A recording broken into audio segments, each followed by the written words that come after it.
Bueno, si lo dice la máquina. Ah, amén, entonces. Perdón. Vamos a hacer una introducción. Ahora, ¿cómo conocemos a Dios? Exacto.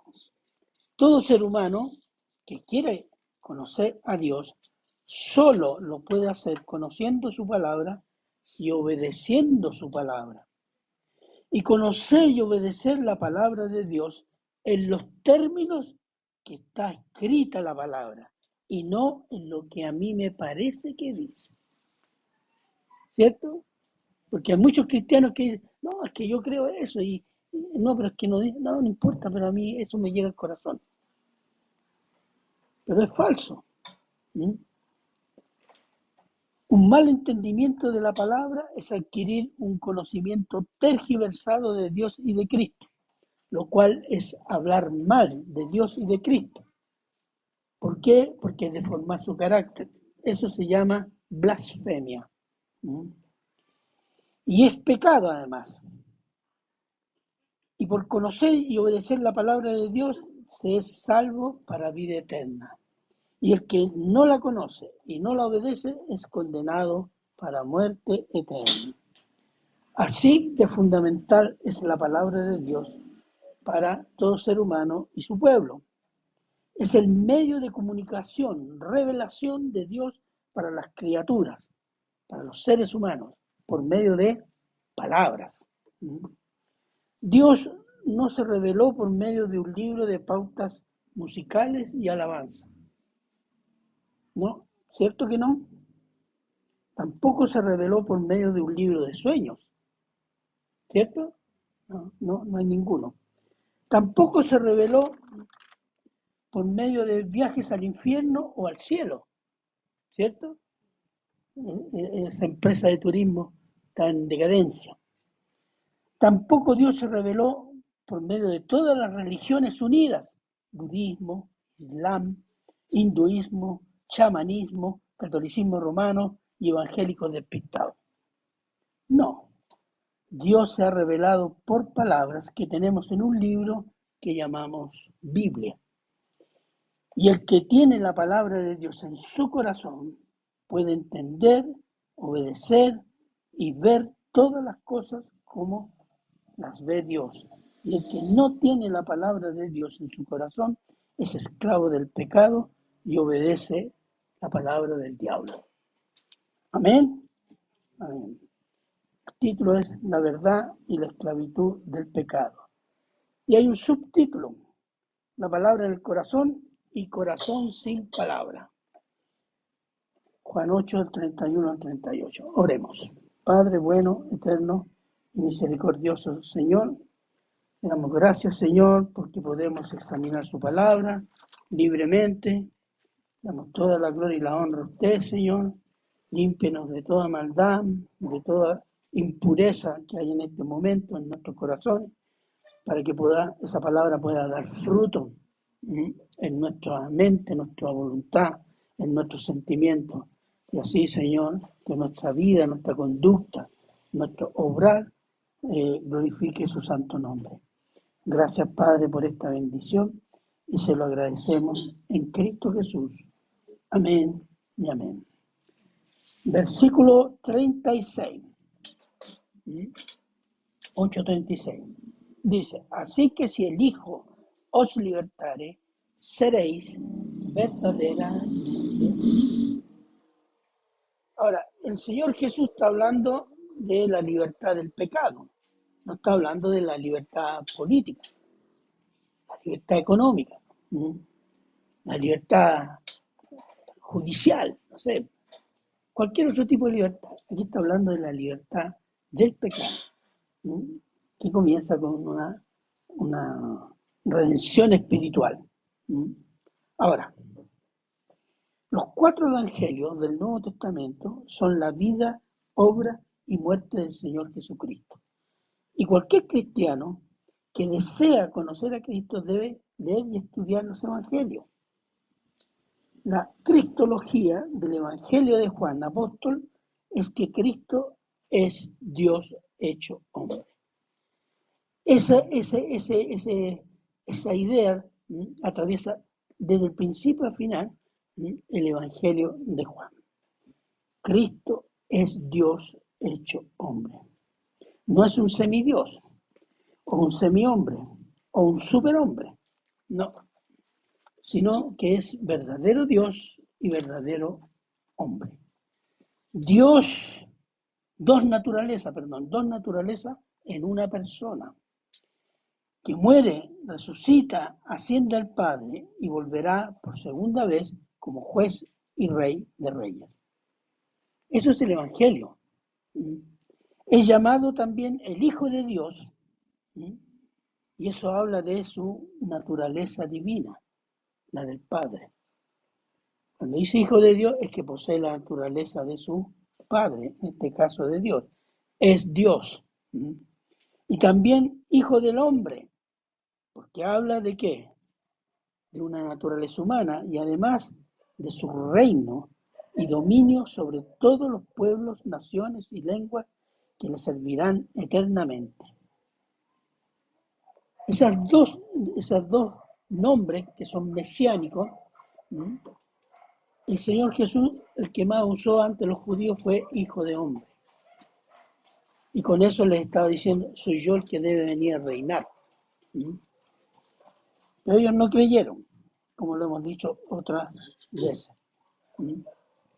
Entonces, y si no creemos y no le obedecemos, que Él es el yo soy, Yahweh, Jehová, hecho hombre, en nuestros pecados moriremos, porque solo el Hijo de Dios nos libra del pecado para ser verdaderamente libres. Eso es indudable. A veces nosotros pensamos, pero que si hago esto el Señor va a estar contentísimo y ahí voy a pasar piola con mi pecado. Estamos tratando al Señor o a Dios como si fuera el jefe de la empresa. Si no me ve, paso piola. El Señor es otro tipo de jefe, hermano. Él sabe lo que hay en nuestro corazón y todos los días sabe nuestras motivaciones. Y en eso deberíamos pensar. Solo Cristo tiene el poder de liberar del pecado por su naturaleza, ¿cuál? Dios hecho hombre, y por su obra, muerte y resurrección. Y como Dios hecho hombre es unigénito. Entonces dicen, ve, hijo único. Fue generado como hijo único. Pero eso tiene también varios significados. Cuando dice unigénito, significa único en su género. Dios hecho hombre. Ese es ese tipo. Antes de él no hubo nadie como él. Y después de él no habrá nadie como él. Es único. Antes ni después habrá otro igual a él. A menos que sea él el que venga. ¿Amén?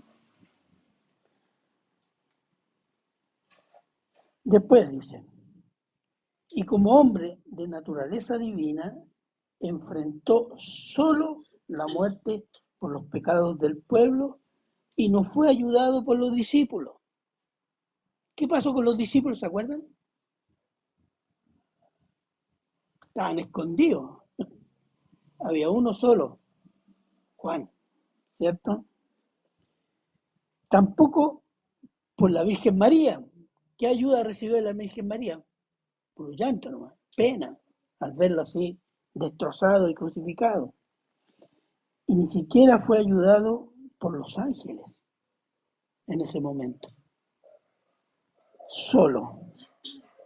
No tuvo ningún consuelo.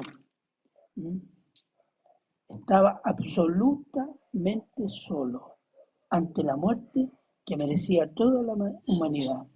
Y cada uno de los seres humanos, incluso solo ante Dios.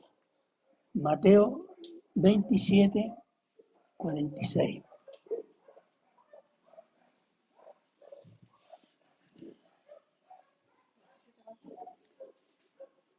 Mateo 27, 46.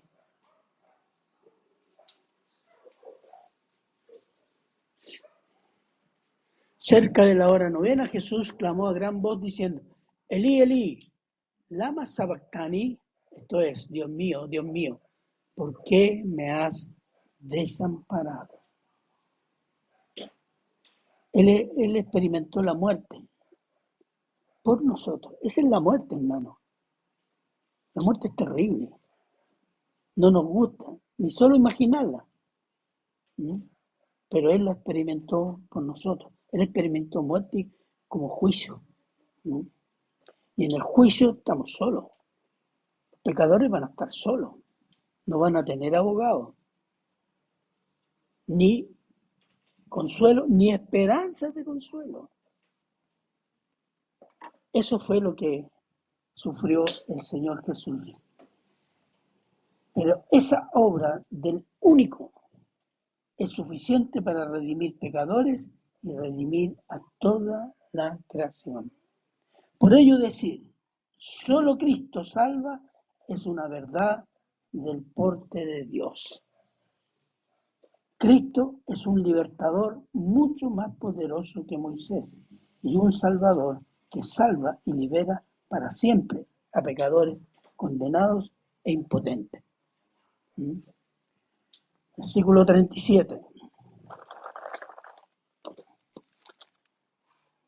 Versículo 37 dice: sé que sois descendientes de Abraham, pero procuráis matarme, porque mi palabra no haya cabida en vosotros. Mire, cuando le dice, sé que soy descendiente de Abraham, el Señor Jesús no solo sabía que sus interlocutores eran descendientes de Abraham, sino que él mismo también era judío, descendiente de Abraham.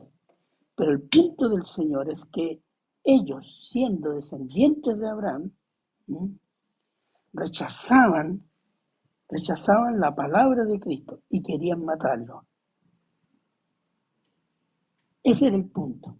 Ustedes, siendo judíos, debiendo saber todo lo que declaró Abraham, ustedes me rechazan y más encima quieren matarme. Entonces, porque Cristo conocía el corazón de ellos, y estos eran los judíos, ¿se acuerda el versículo 31? Los judíos que habían creído en Cristo. Estos eran los judíos que decían que habían creído. ¿Cómo serían los que no habían creído? ¿Ah? A los cuales dijo, si creyereis o permanecereis en mi palabra, seréis libres, a lo cual ellos rechazaron sus palabras, demostrando que verdaderamente no creían en el Señor Jesús, no creían en sus palabras, no creían en lo que decía Él, quién era, el Mesías enviado de Jehová. Ahora, una pregunta. ¿Se puede decir, creo en Cristo, pero no creo en su palabra? ¿O no creo en el Evangelio? ¿O tengo dudas? ¿Se puede? Hay cristianos así, ¿cierto? Sí. Los judíos que creían en Cristo, pero también eran celosos de la ley. Veamos, Hechos 21:20.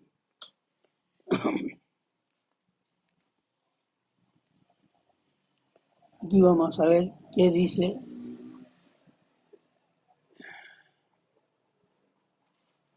Cuando es el apóstol Pablo llegando a Jerusalén, y ve con los líderes de la iglesia en Jerusalén. Cuando ellos lo oyeron, glorificaron a Dios y le dijeron,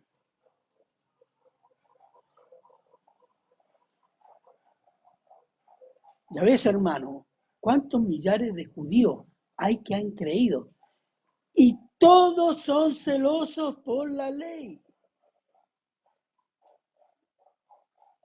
¿En qué habían creído? Es decir, a la ley agregaron a Cristo. ¿Mm? El apóstol Pablo refutó esta falsa fe en Gálatas 5, del 1 al 4. Gálatas 5, del 1 al 4.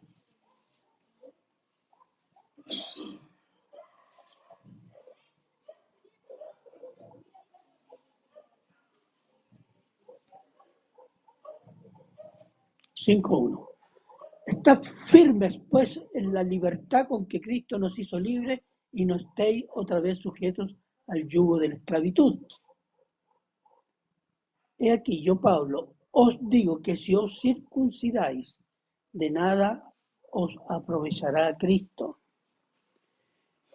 Otra vez testifico a todo hombre que se circuncida está obligado a guardar toda la ley. De Cristo os desligasteis los que por la ley os justificáis, de las gracias habéis caído. Esto es grave. Es decir, si agregáis la ley a Cristo, o Cristo más la ley, se han separado de la gracia de Dios por medio de Cristo, demostrando que creen más en la ley que en Cristo, porque sin ley no creen que Cristo y su obra es suficiente.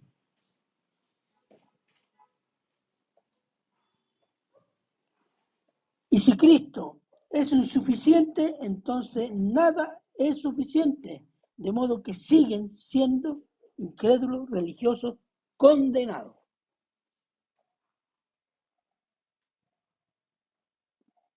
Esto aplica también en el caso de los que creen Cristo más obras, Cristo más la Virgen María, Cristo más nueva revelación, Cristo más los sacramentos, Cristo más la iglesia verdadera fundada por Cristo, Cristo más las tradiciones, Cristo más cualquier cosa o persona que agregue a Cristo invalida la obra de Cristo, porque su palabra no es completa en lo que está diciendo y su salvación no es suficiente. Incluso dice su palabra no es completa o no es tan verdadera. Hay cosas que son de ese tiempo y ahora no corren. Bueno, hay teólogos cristianos actuales, que dicen, creer en Cristo, yo creo en Cristo, pero no creen que el relato de la creación sea verdad, es poesía. Bueno, otros eruditos cristianos,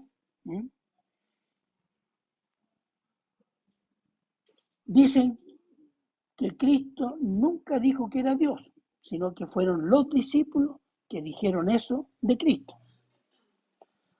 Otros dicen que creen en Cristo, pero sus milagros y su nacimiento virginal y su resurrección eran parte de mitos y leyendas judías. Y otros que dicen creer en Cristo afirman que, junto a los incrédulos obviamente, que la Biblia es un compendio de leyendas o hechos históricos de la antigua Babilonia o de los sumerios.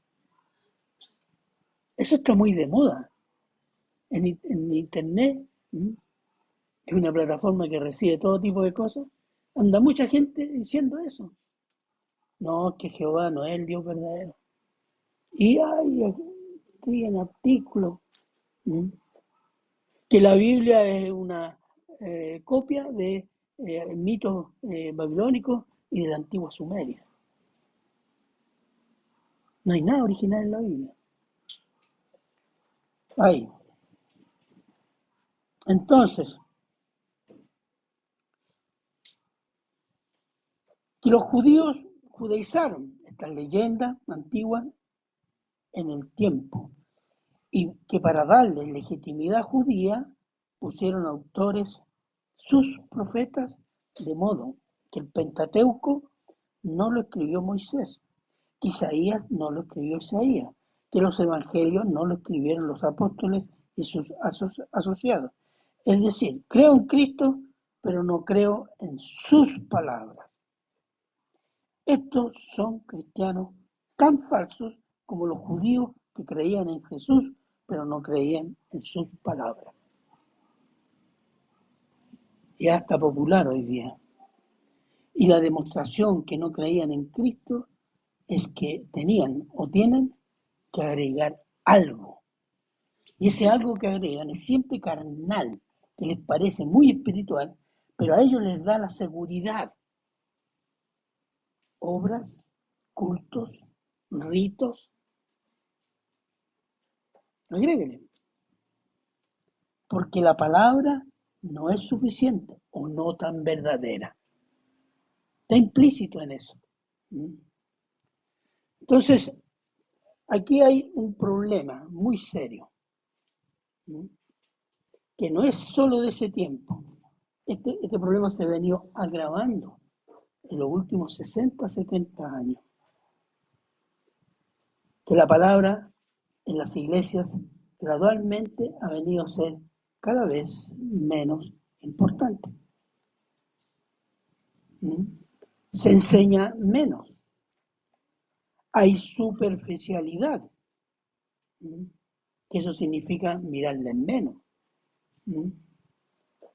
Entonces muchos se quejan hoy día, ¿por qué hay tanta apostasía? ¿Qué está haciendo el Señor? Bueno, esta apostasía surgió a partir precisamente de que se tergiversó la palabra de Dios.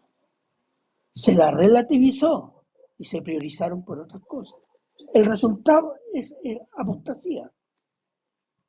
El resultado es una serie de herejías que han entrado en la iglesia. El pecado se ha santificado, ya no es más pecado. ¿Por qué? Por esto. Porque hemos dudado de la palabra, la hemos relativizado, la hemos hecho a nuestro gusto, placer y pecado.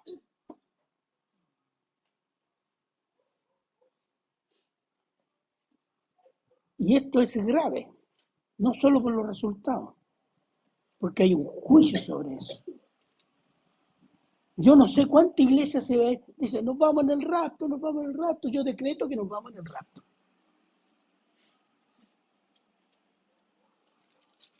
Hermanos, hay mucha gente que no se va a ir en el rapto. Y van a empezar a preguntar, ¿qué pasó? ¿Por qué? Miren,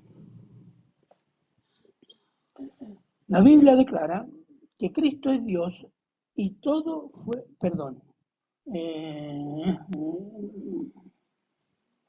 porque la palabra no es suficiente o no tan verdadera, pero la Biblia declara que Cristo es Dios y todo fue hecho por Él.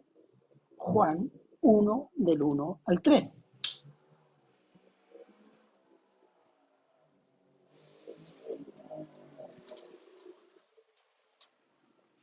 Aquí vamos a ver un detalle. En el principio, el verbo era el verbo y el verbo era con Dios y el verbo era Dios. Cambie la palabra verbo por palabra. Leámoslo así. En el principio era la palabra y la palabra era con Dios y la palabra era Dios. Vamos al otro. Este era en el principio con Dios. Todas las cosas por Él, porque por la palabra, fueron hechas. Y sin Él, nada de lo que ha sido hecho fue hecho. Entonces, aquí está hablando de la palabra, que es el logos de Dios. Todo fue hecho por el verbo, la palabra. Juan 1:14.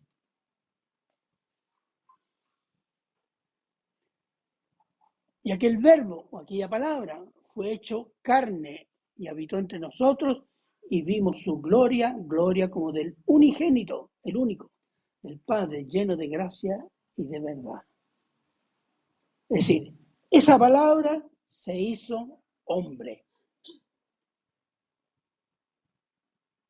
Digo, tremendo. El verbo, la palabra fue hecho hombre. Veamos Lucas 24, 26 y 27.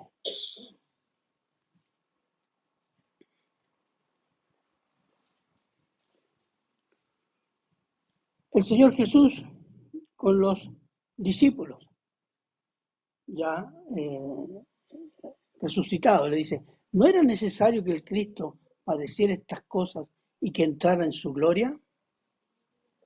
Y comenzando desde Moisés, la ley, y siguiendo por todos los profetas, les declaraba en todas las escrituras, los escritos, lo que de él decían.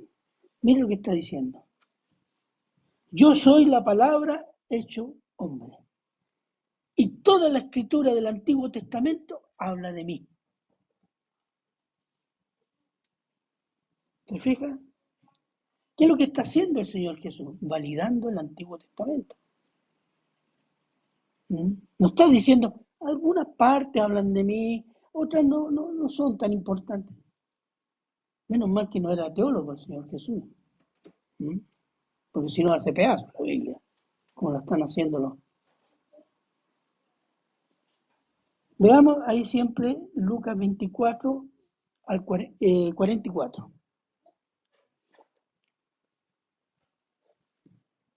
Lucas 24, 44. Y les dijo, estas son las palabras que os hablé estando aún con vosotros. Entonces les abrió el entendimiento para que comprendiesen las escrituras. 27, 44, perdón. No, perdón, Lucas 24, 44. Ahí me confundí con los números. Lucas 24, 44. Disculpe. Y les dijo, estas son las palabras que os hablé estando aún con vosotros, que era necesario que se cumpliese todo lo que está escrito en mí, en la ley de Moisés, en los profetas y en los salmos. De nuevo reafirma el principio, ¿cuál es? Lo que está escrito de mí en la ley. ¿Cuál es la ley? Pentateuco. Ahí tiene los 5 libros. Y después dice los profetas, lo que nosotros en la Biblia tenemos como profetas mayores y profetas menores. En la Biblia judía son todos profetas.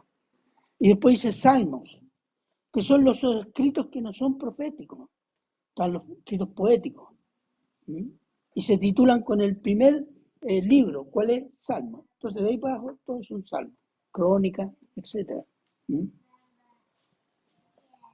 La referencia es el Antiguo Testamento, con sus 3 divisiones, la ley, los profetas y los escritos. El Señor Jesús está validando todo el Antiguo Testamento. De modo que si alguno dice, creo en Cristo, pero no creo en la palabra, dice, no creo que Cristo es la palabra hecha hombre. Y si no creemos que la palabra habla de Cristo, entonces, ¿en qué creen? Creen en que Cristo no es Cristo. Eso es. La palabra y Cristo, toda la palabra van juntas. No puede decir, yo creo en Cristo, pero no creo en esta parte de la palabra. O yo creo en la palabra y conozco muchas cosas, pero Cristo no me da duda.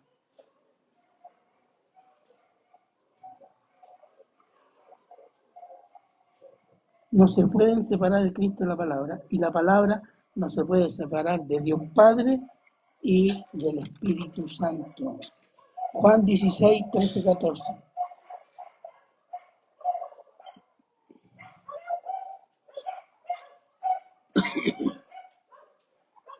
Pero cuando venga el Espíritu de verdad, Él os guiará a toda la verdad. Él me glorificará porque tomará de lo mío y os lo hará saber. ¿Qué cosa va a tomar de Cristo? El testimonio de Cristo, las predicaciones de Cristo, el mensaje de Cristo, el carácter de Cristo. Lo va a tomar y lo va a entregar a los discípulos para que lo vivan y lo escriban, sobre todo para que lo escriban. Veamos Juan 8:28.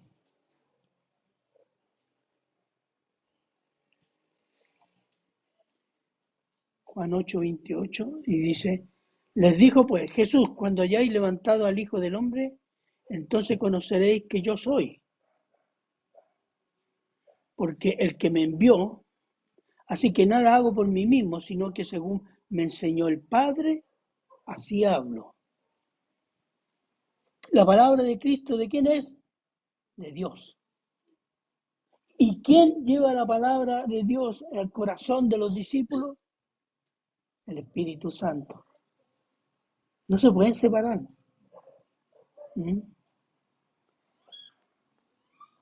El mismo Señor Jesús validó varios eventos del Antiguo Testamento y personajes del Antiguo Testamento. Veamos Mateo 19, 4 y 5. Ahí vamos a correr. Mateo 19, 4 y 5.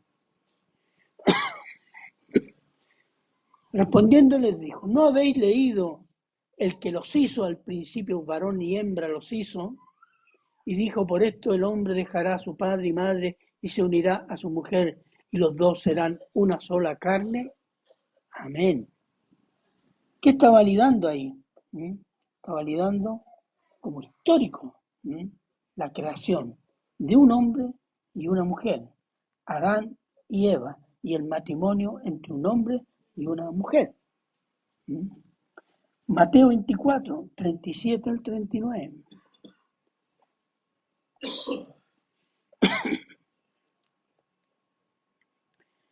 Mas como en los días de Noé, así será la venida del Hijo del Hombre.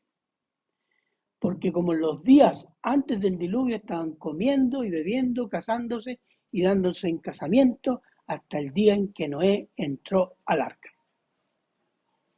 Y no entendieron hasta que vino el diluvio y se los llevó a todos, así será también la venida del Hijo del Hombre. Porque si usted habla que Cristo viene y que viene un juicio, estos cristianitos están locos. ¿Qué está validando ahí? Está validando el hecho histórico del diluvio y la incredulidad de los hombres antes del diluvio, que será igual que antes que venga el Señor. Mateo 23, 35.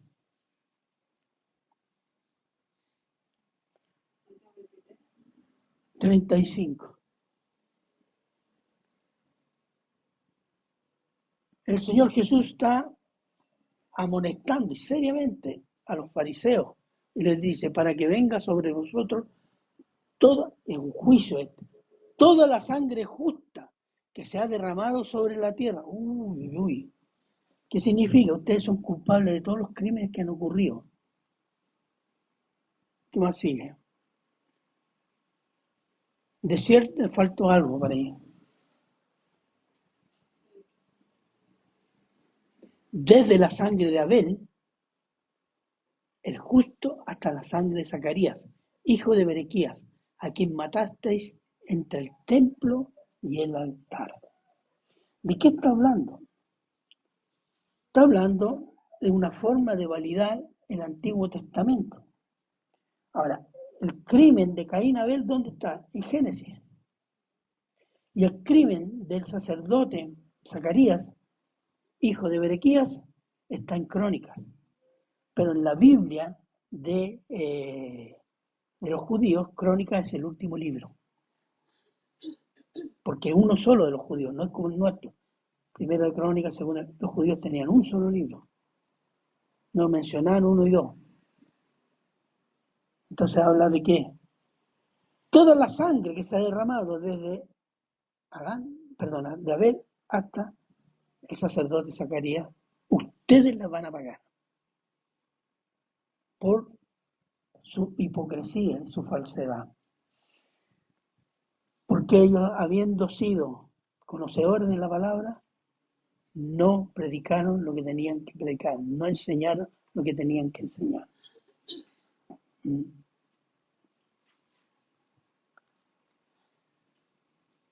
Después,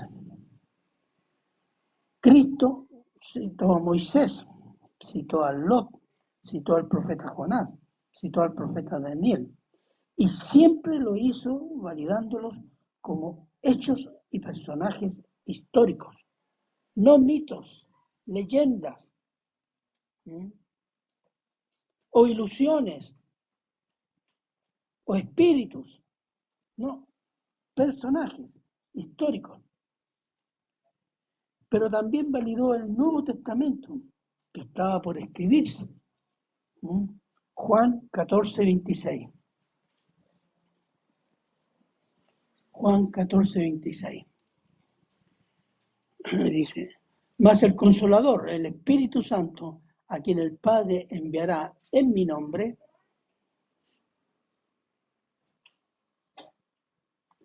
Él os enseñará todas las cosas, y tome nota, y os recordará todo lo que yo os he dicho. Estos son los discípulos que habían vivido 3 años con Él. Habían oído sus mensajes públicos y sus mensajes y conversaciones privadas, es decir, solo con ellos. Entonces el Espíritu Santo se va a encargar de recordárselo. ¿Para qué? Para que lo puedan predicar, lo puedan enseñar. Juan escribió 2 evangelios.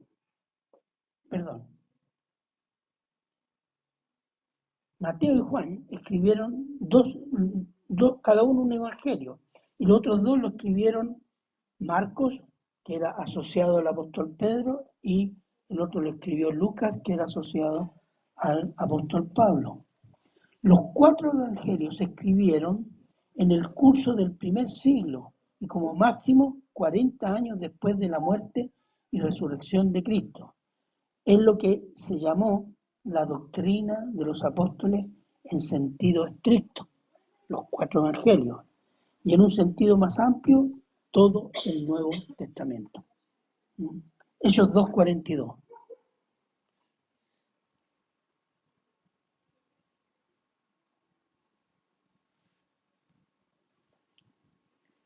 Y perseveraban en la doctrina de los apóstoles, en la enseñanza de los apóstoles, en la comunión unos con otros y el partimiento del pan y en las oraciones. ¿Cuál era la actividad que está en la cabeza? La enseñanza de Cristo, la doctrina de los apóstoles, que debía, y eso da sentido a la iglesia, y da sentido a todo lo que hacían, a todo, y todo era en perseverar en qué, en la doctrina de los apóstoles, que es las enseñanzas de Cristo, reveladas en los 4 evangelios y en las cartas apostólicas posteriormente. Por tanto, eran inspirados por Dios. Eran inspirados por Dios. Porque eran testigos de primera fila. Y la única forma de decir, invalidar que eran testigos de primera fila, no es que ellos escribieron lo que les pareció que era Cristo, porque Cristo nunca dijo que era Dios. Entonces esos teólogos que dicen eso, parece que lo dicen porque ellos estaban presentes. Pero bueno, el orgullo no tiene límite. Entonces, pero hay evangelios apócrifos. ¿Qué significa? Que no son inspirados. No son inspirados. Aún son enseñanzas gnósticas. ¿Cómo puede ser una enseñanza gnóstica de los gnósticos? Piense en la nueva era actual. una mezcla de brujería oriental y occidental. Eso es la nueva era y eso es el gnosticismo, con una mezcla de filosofía platónica, que usaban a Cristo para validar sus herejías como inspiradas por Dios. Hay 4 razones que demuestran que los 4 evangelios son inspirados. Primero, fueron escritos pocos años después de la muerte del Señor Jesús. Y fueron los primeros. Los gnósticos fueron escritos a partir del siglo II, III y IV.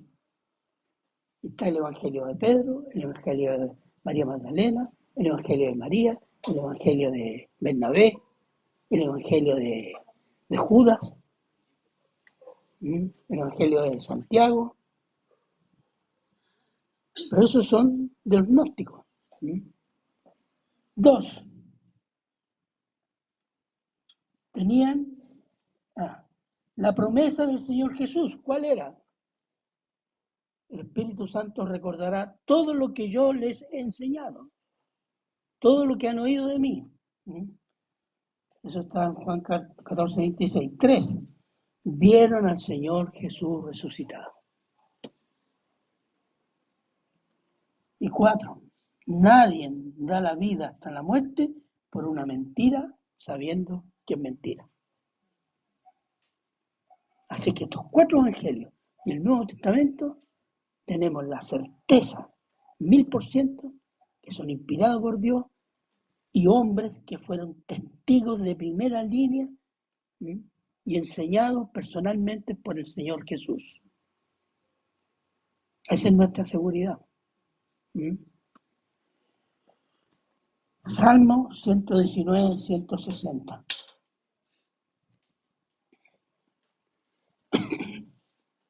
Ahí vamos a concluir con esto. Salmo 119, versículo 160.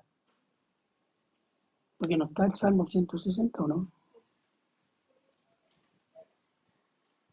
Mire, la suma de tu palabra es verdad, y eterno es todo juicio de tu justicia. Todo juicio significa toda palabra, es otra forma de decirlo. Ahora, la suma de tu palabra es verdad, porque cada una de sus partes es verdad. No se puede construir una verdad con una parte que es una mentira, la otra parte que es una media verdad y la otra es una verdad. Será una verdad a media que al final termina en una mentira completa. Entonces, veamos las partes. Ahora, tenga en cuenta de que el Antiguo Testamento, sobre todo el Antiguo Testamento, se escribió sin capítulos, sin versículos, sin títulos. Es un escrito sin puntos y comas. Es como un tejido. Si usted saca un punto, se desarma entero. Porque lo va desarmando con tira de hilo. Así era la Biblia antes de tener títulos, capítulos y versículos. Que eso fue un trabajo que se comenzó a hacer en el siglo XI-XII.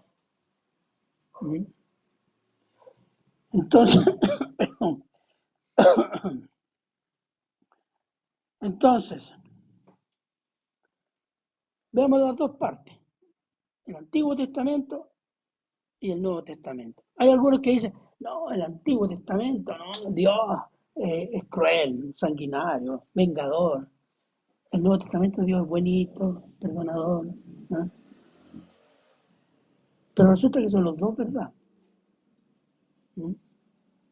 Los dos son verdad. ¿Ya? Otra forma de ¿cómo se llama? De tomar las partes. La parte narrativa, la parte poética, la parte profética, la parte de las cartas. Estas son todas verdad y la suma de ellos, ¿qué es lo que es? es la verdad de Dios revelada a su pueblo. Solo si la palabra escrita no tiene cabida en el corazón del hombre, tampoco tiene cabida en la palabra viva, que es Cristo. Y si dice creer en Cristo, pero relativiza, cuestiona una parte de su palabra, se miente a sí mismo creyéndose un cristiano, pero es un religioso incrédulo condenado a la muerte eterna. Nuestra relación con Dios en medio de Cristo está mediada por la palabra. Como nosotros tratemos la palabra, así estamos tratando a Dios y a Jesucristo.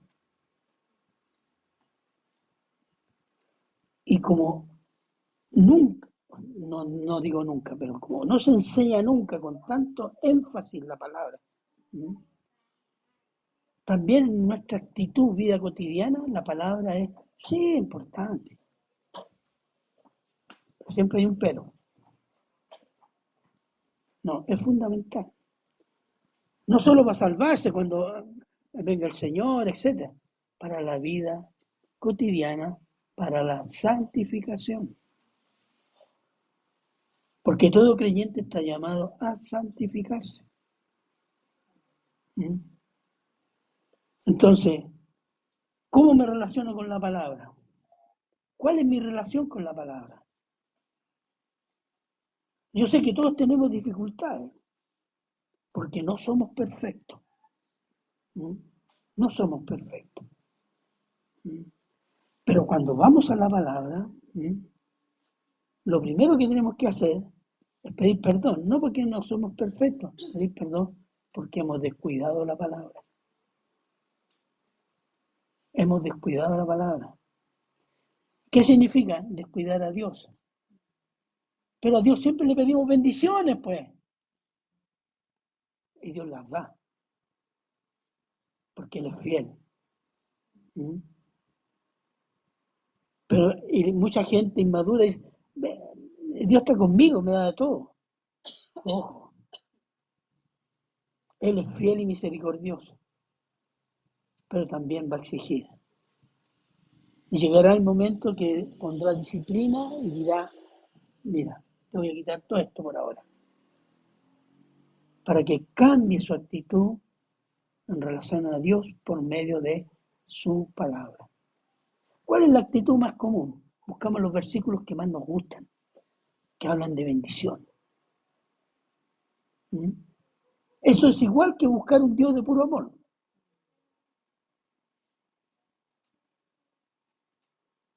¿Lo hemos hecho así?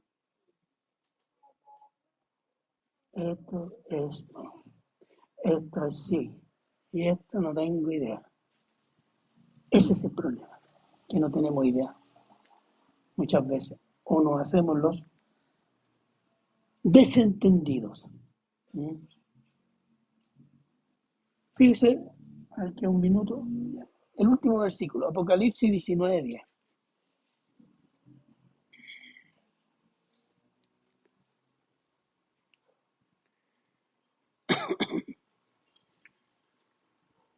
Es el apóstol Juan que ve este ángel magnífico y dice, yo me postré a sus pies para adorarle y él me dijo, mira, no lo hagas.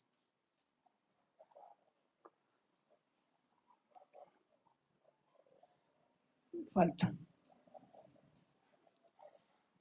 Yo soy consiervo tuyo y de tus hermanos que retienen el testimonio de Jesús, sí, de los cristianos. Adora a Dios. Porque el testimonio de Jesús, ¿cuál es el testimonio de Jesús? La obra. La obra de Cristo. Encarnación, vida santa, muerte, resurrección. Es el espíritu de la profecía. Es el espíritu de la palabra. Porque la palabra y profecía no es de anuncio de cosas venideras, sino palabra de Dios. A la palabra de Dios siempre se dice que es palabra profética. ¿Por qué? Porque viene de Dios. ¿Mm? No porque viene del profeta Maldonado, no, porque viene de Dios. ¿Mm? Entonces, ¿qué está diciendo? La obra de Cristo, la cruz de Cristo, la resurrección de Cristo, la redención de Cristo es la esencia de toda la escritura.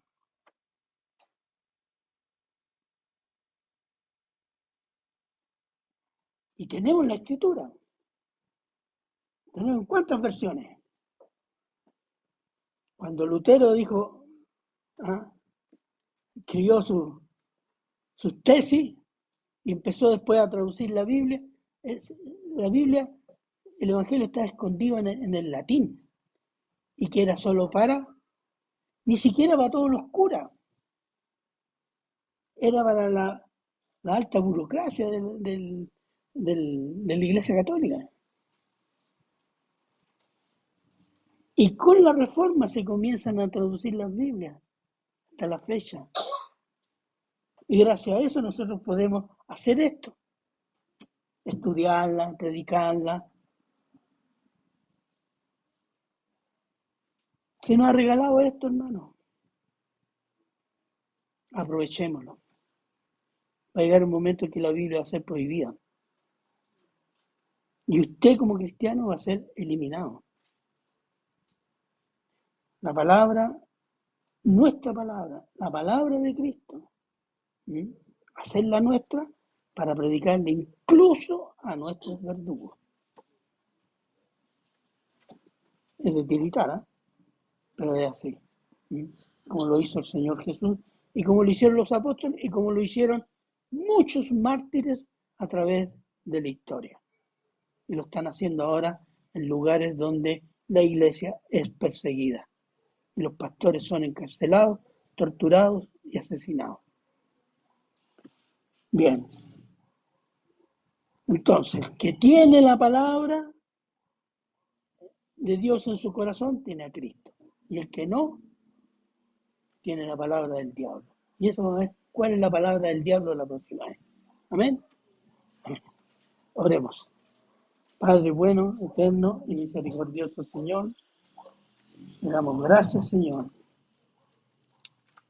por esta bendición, Señor, de poder tener su palabra, de poder estudiarla, de poder exponerla, de poder obedecerla. Gracias, Señor, por el regalo del Espíritu Santo, que nos ayuda, nos instruye, nos ilumina su palabra en el corazón. Cuando lo pedimos, lo rogamos, el Espíritu Santo está dispuesto. Gracias por estas bendiciones espirituales tan grandes, Señor, que usted nos ha regalado por su buena voluntad y por amor a Cristo. Gracias, Padre, y se lo agradecemos en Cristo Jesús. Amén.